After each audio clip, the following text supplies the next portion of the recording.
আমাদের সমাজে মিথ্যা কথার সরাসরি রয়েছে, মিথ্যা কথা অহরহ বলা হচ্ছে, মিথ্যা কথা ছাড়ছেই না। মিথ্যা কথা একটা সাধারণ জিনিস মনে করতেছে। কেউ মিথ্যা কথা বলতেছে পক দিছে, কেউ বলে হাসি তামাশা করছে, এরকম পাওয়া যায় কি যায় না? অথচ মিথ্যা কথা বলা একটি কাবিরা গুনাহ। আপনার আবার নবী বিশ্বনবী সাল্লাল্লাহু আলাইহি ওয়াসাল্লাম সাহাবীদেরকে নিয়ে এইভাবে যখন বসতেন, এখন এই অবস্থায় আল্লাহর নবী বললেন, হাল নাবিউকুম বিআকবারিল কাবাইর, হে আমার সাহাবায়ে কিরাম, আমি কি তোমাদেরকে কয়েকটি কাবিরা গুনার জন্য সতর্ক করব, তোমাদেরকে কি জানাবো? তখন সাহাবায়ে কেরাম বললেন, হে আল্লাহর নবী, হ্যাঁ আমাদেরকে বলুন। তখন আপনার আমার নবী বিশ্বনবী বললেন, আল ইশরাকু বিল্লাহ, একটা হচ্ছে শিরক, আল্লাহর সাথে অংশীদার করা, ওয়া হুকুকুল ওয়ালিদাইন, আর পিতামাতার অবাধ্য হওয়া, ওয়া কাউলুজ জুর আও শাহাদাতুজ জুর, আর একটা হচ্ছে মিথ্যা কথা বলা অথবা মিথ্যা সাক্ষী দেওয়া। আমাদের সমাজে মিথ্যা কথা বলার মানুষ পাওয়া যায় কি যায় না? অধিকাংশ মানুষই মিথ্যা কথা বলতেছে। এমনকি যদি মিথ্যা সাক্ষীও দেওয়া দরকার হয়, তাহলে মিথ্যা সাক্ষী দিতে রাজি আছে কি আছেন? এরকম মানুষ পাওয়া যায় কি যায় না? কখনো মিথ্যা সাক্ষী দেওয়া যাবে? এটা হচ্ছে কাবিরা গুনাহ, হারাম। এগুলো থেকে আমাদেরকে বিরত থাকতে হবে, কি হবে না? এমনি ভাবে আমাদেরকে গীবত পরিহার করতে হবে। আমাদের সমাজে রাস্তায় রাস্তায় এমনি ভাবে দোকান পাটে বসে বিভিন্ন ভাবে গীবত করে মানুষ অহরহ গীবত করতেছে। এই গীবত আমাদের সমাজে একবারে প্রকট আকার ধারণ করছে। কখনো গীবত করা যাবে? গীবত করা যাবে না। আল্লাহর নবী সাল্লাল্লাহু আলাইহি ওয়াসাল্লাম গীবত করা থেকে সাবধান করেছেন।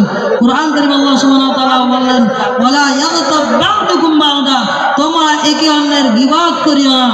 আল্লাহর নবী সাল্লাল্লাহু আলাইহি ওয়াসাল্লাম বললেন, মা সাতারা মুসলিমান সাতারাহুল্লাহু ফিদ দুনিয়া ওয়াল আখিরাহ, যেই ব্যক্তি কোনো মুসলমান ব্যক্তির দোষ গোপন করবে, কিয়ামতের দিন এবং দুনিয়াতে তার দোষ আল্লাহ সুবহানাহু ওয়া তাআলা গোপন করবেন। সুবহানাল্লাহ। এজন্য কখনোই গীবত করা যাবে? এমনি ভাবে অনর্থক কাজের ব্যস্ততা আমাদের সমাজে পাওয়া যাচ্ছে। এই অনর্থক কাজগুলো আমাদের বর্জন করতে হবে। নবী সাল্লাল্লাহু আলাইহি ওয়াসাল্লাম বললেন, মিন হুসনিল ইসলামি মাতিন তারকুহু মা লা ইয়াইনি। নবী সাল্লাল্লাহু আলাইহি ওয়াসাল্লাম বলেন, ইসলামের একটা অন্যতম সৌন্দর্য হচ্ছে অনর্থক কাজ পরিত্যাগ করা। এজন্য আমাদের অনর্থক কাজ কথাবার্তা পরিত্যাগ করতে হবে, কি হবে না? সমাজে অনর্থক কাজ বিভিন্ন ভাবে বসে বসে অনর্থক কথা বলতেছে, যা দরকার নয়, যা প্রয়োজন নয়, সেইগুলো বলতেছে। এরকম সমাজে পাওয়া যায় কি যায় না?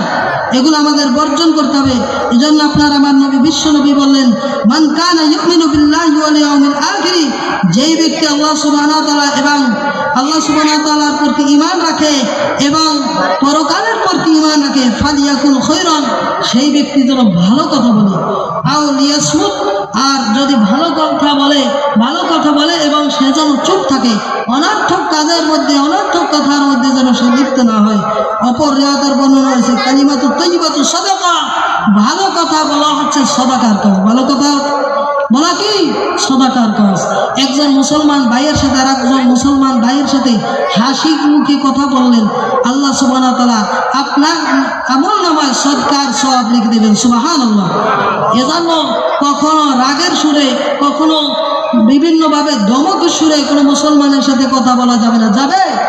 সর্বাবস্থায় হাসি মুখে কথা বলতে হবে। আপনার আমার নবী বিশ্বনবী সর্বাবস্থায় হাসি মুখে কথা বলতেন। আপনার আমার নবী বিশ্বনবী সম্পর্কে আল্লাহ সুবহানাহু ওয়া তাআলা বললেন, হে নবী, আপনি নম্রভাষী হয়েছেন। আপনি যদি কর্কশভাষী হতেন, আপনার কাছ থেকে মানুষেরা দূরে সরে যেত। নাউজুবিল্লাহ। এজন্য আপনার আমার নবী বিশ্ব নবী ছিলেন নম্রভাষী। এজন্য আল্লাহ সুবহানাহু ওয়া তাআলা তার আমলনামা, তার আদর্শ ছিল উত্তম চরিত্র, তার আদর্শ ছিল উত্তম আদর্শ। এজন্য আল্লাহ সুবহানাহু ওয়া তাআলা কোরআন কারীমে বললেন, ওয়া ইন্নাকা লাআলা খুলুকিন আযীম, হে নবী, আপনি হলেন মহান চরিত্রের অধিকারী। সুবহানাল্লাহ। অপর আয়াতে আল্লাহ সুবহানাহু ওয়া তাআলা বলেন, লাকাদ কানা লাকুম ফি রাসূলিল্লাহি উসওয়াতুন হাসানাহ।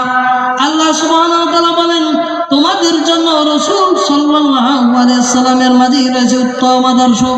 অর্থাৎ উত্তম আদর্শ যদি কোনো ব্যক্তির খুঁজতে হয়, রাসূল সাল্লাল্লাহু আলাইহি সাল্লামের মাঝে খুঁজতে হবে। কার মাঝে খুঁজতে হবে? রাসূল সাল্লাল্লাহু আলাইহি সাল্লামের মাঝে। আর কোনো পৃথিবীর কোনো ব্যক্তির মাঝে কোনো আদর্শ খোঁজা যাবে? একমাত্র রাসূল সাল্লাল্লাহু আলাইহি সাল্লামের আদর্শের মাঝে খুঁজতে হবে। আল্লাহ সুবহানাহু ওয়া তাআলা আমাদেরকে রাসূল সাল্লাল্লাহু আলাইহি সাল্লামের আদর্শের মাঝে আমাদের আদর্শ খোঁজার তৌফিক দান করুন, আমিন। ওয়া আখির দাওয়ানা আনিল হামদুলিল্লাহি রাব্বিল আলামিন। আকুলু কওলি হাযা আস্তাগফিরুল্লাহ লি ওয়া লাকুম ওয়া লিসাইরিল মুসলিমিন মিন কুল্লি জামবি ওয়া আতুবু ইলাইহি। সুবহানাকাল্লাহুম্মা বিহামদিকা আশহাদু আন লা ইলাহা ইল্লা আনতা আস্তাগফিরুকা ওয়া আতুবু ইলাইক। আসসালামু আলাইকুম ওয়া রাহমাতুল্লাহি ওয়া বারাকাতুহু।